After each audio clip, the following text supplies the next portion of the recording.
Jenny is an independent writer and researcher. She's former senior lecturer at the in international studies and a longtime China specialist. She's the author of China's Global Strategy Towards a Multipolar World, and she is also an activist in the peace and anti-war movements in the United Kingdom. So Jenny, please go ahead. Thank you very much, Radhika, and I'm very pleased to be able to join this discussion today. I just start out by saying NATO is the nuclear armed fortress that helps to elevate the West above the rest, and it anchors Europe to the West, severing it from its Eurasian geography. But NATO members are also Pacific powers, the US, Canada, and France and Britain, which maintain possession of a few islands and some considerable Pacific maritime territory. And it's the Pacific, the makings of an Asian NATO, and also conversely, the Eurasian dimensions that I want to discuss. Today, the world focuses on Russia and the Ukraine, but for the US, China is the competitor. And as I see it, the Ukraine crisis is the first phase in the US's last-ditch battle to retain its world supremacy. A battle pitting democracies, so-called democracies, against autocracies, in which NATO is to serve as the armed vanguard against the so-called Russia-China alliance. So the world before NATO was to be the new world of the UN Charter, which, in the coordination of the wartime allies, the US, UK, Soviet Union, and China, and in its commitment to national sovereignty, held the promise of a multipolar world. And it was this new world of the equality of nations that the US set out to smash in the first Cold War. The Cold War in the Pacific divided China and Korea and involved, of course, two hot wars in Korea and Vietnam at the cost of countless lives, countless war crimes. The US wanted to set up an Asian NATO. However, Australia lacked trust in Japan after World War II.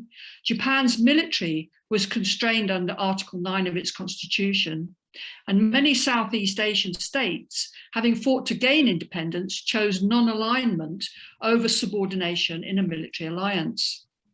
In 1955, SEATO, the Southeast Asian Treaty Organization, was set up to block the so-called communist domino effect, but it lacked unity and folded in 1997. The US instead has had to rely on bilateral alliances and a spread of some 400 military bases to encircle China.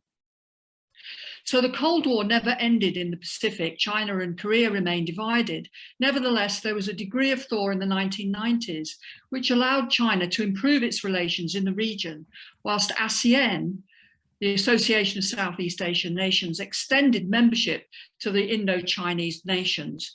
Regional economic growth entered a new phase. But then things started to go into reverse. Obama embarked on his Asian pivot, launching the freedom of navigation operations in the South China Sea. Trump followed, declaring China a strategic competitor, and initiated the Quad, drawing India into a new network with Australia, Japan, and the US. Then in 2020, the counter trend gathered momentum with agreement on RCEP, the Regional Comprehensive Economic Partnership for East Asia. The EU too was about to sign a major investment deal with China. These developments together recalling the coalition of Germany all the way across to Japan that Brzezinski warned about in 1997, and he saw it as being hostile to the US. So after 2020, the US prepared to strike back, and in September 2021 came AUKUS, a mini Asian NATO, an intervention by the outside Anglosphere, sowing disunity within the region's resolve for Asians to deal with Asian affairs. Now, NATO, in fact, has been expanding into Asia since 2012 with its Partnerships for Peace program, which has been mentioned before, drawing in Australia, Japan, New Zealand, Pakistan, and the Philippines. And in 2014, NATO was drawing an equation already between Russia and the Ukraine and China and the South China Sea.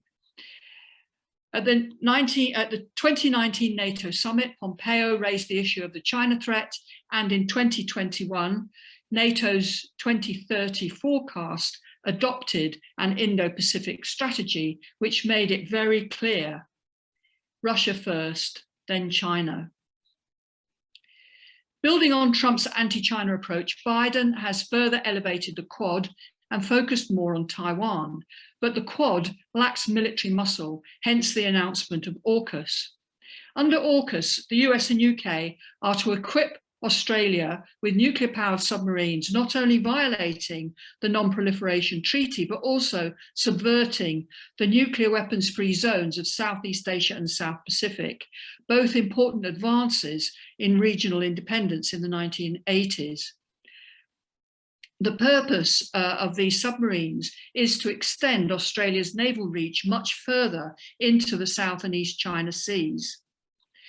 Australia is to be transformed into a forward base for the US military, providing the core of a regional hybrid warfare network with looser regional links covering diplomacy, intelligence sharing, media narratives, supply chains, and so on. But the pact also represents a new level of cooperation in military technologies, in quantum computing, digital technologies, and we've seen a recent announcement of the development of hypersonic weaponry. AUKUS then is designed to secure US dominance over East Asia's future growth, not only by promoting arms sales, but also supporting US competition at the cutting edge of new technologies. Amidst the Ukraine crisis, as Radhika mentioned before, fears have been raised of a Chinese military takeover of Taiwan. This is a completely false parallel, because the Ukraine is a sovereign state, whereas Taiwan is recognized by the UN as a part of China. But as in Europe, we're seeing militarization in East Asia accelerating. Japan has just increased its military budget by $50 billion. Australia has estimated the cost of AUKUS at an eye-watering $250 billion. Now, with the newly elected Conservative Prime Minister in South Korea, a Northeast Asian arc with Japan and the US comes into view. And with both Japan and South Korea strengthening military links with Australia, there are possible ties here into AUKUS in the South. AUKUS not only received a lukewarm reception amongst regional powers, with Indonesia and Malaysia most openly expressing their reservations. But again, as in Europe, pressure is being brought to bear to clear the obstacles to militarization, to erode the long-held stabilizing positions of Japan's peace clause, as well as ASEAN's non-aligned instincts, using sanctions here to splinter and subordinate the organization. The real parallel is not Ukraine-Taiwan, but Ukraine and the South China Sea. Whilst Russia insists on Ukraine's neutrality, China has been seeking the neutrality of the South China Sea in negotiations on a code of conduct which limits permission for outside powers to set up naval bases. The US has made the so-called democratic right of any country to choose its allies the marker in the Cold War battle line of so-called democracies versus autocracies. And here also lies the meaning of the free and open Indo-Pacific. That is the freedom to join in the making of an Asian NATO. Why is it that the US is blocking the peace negotiations on Ukraine's neutrality? Why can't it accept the legitimacy of Russia's security concerns? Because that would set a precedent for China over Taiwan and the South China Sea. And it is China that is the real challenger. Now, amidst false allegations that China is supplying arms to Russia and propping Russia up, NATO is strengthening its links with the so-called Pacific Four: Australia, Japan, South Korea, and New Zealand. And the upcoming NATO summit this June will see an attempt to legitimize NATO's increasing penetration into the Indo-Pacific as a necessity to thwart the so-called Russia-China alliance. Finally, NATO's expansion is the root cause of the war in Europe. It's equally endeavouring to divide and destabilise East Asia, a region now forecast to overtake Europe as the centre of the world economy in 2013. Russia first, China next. NATO is bringing a new world order. It's called the jungle. If China hasn't criticised Russia, this is because it looks to the long term, to a new security plan, not just for Europe, but one which restores Europe's Eurasian orientation.